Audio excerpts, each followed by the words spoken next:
If you've ever helped someone move before, you've probably ended up in a situation like this. Here we go, pivot! Pivot! Pivot! Pivot! Pivot!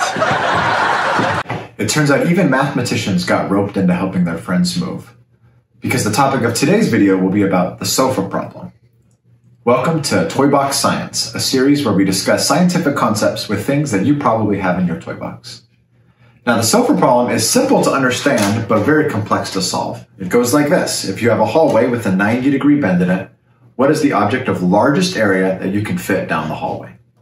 Now, this question is very clear and simple to understand, but it's actually still an open question, meaning that while mathematicians have a guess at the answer, they have not been able to prove the largest shape that fits around a corner.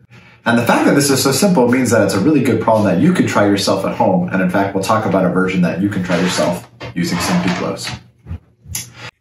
Before we get too much further, this is a 3D printed version of the current believed best sofa proposed by Joseph Gerber in '92. But how do you compare different sofas? Now, the way we keep score in the sofa problem is something called the sofa constant, which is the area of the object that fits through the hallway divided by the width of the hallway squared, or just divided by the width of the hallway if the hallway is of unit width. So today we're going to talk about a number of different shapes and what sofa constant they achieve. Our goal is to find the largest possible sofa constant. An obvious starting point might be to use a square at the width of the hallway. This achieves a sofa constant of 1.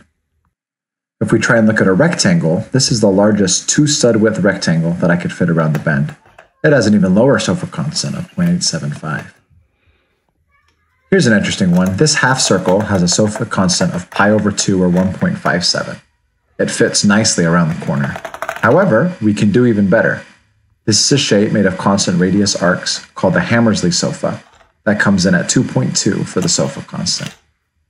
And finally, mathematicians guess that the current optimal sofa constant is this shape right here. Very subtly different from the past one, but still a higher sofa constant of 2.21. Now for the challenge.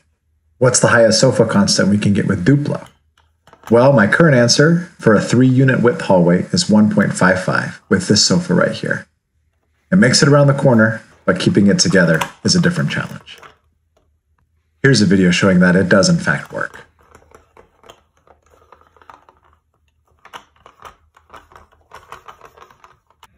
We can compare our optimal Duplo sofa with the optimal Gerber sofa.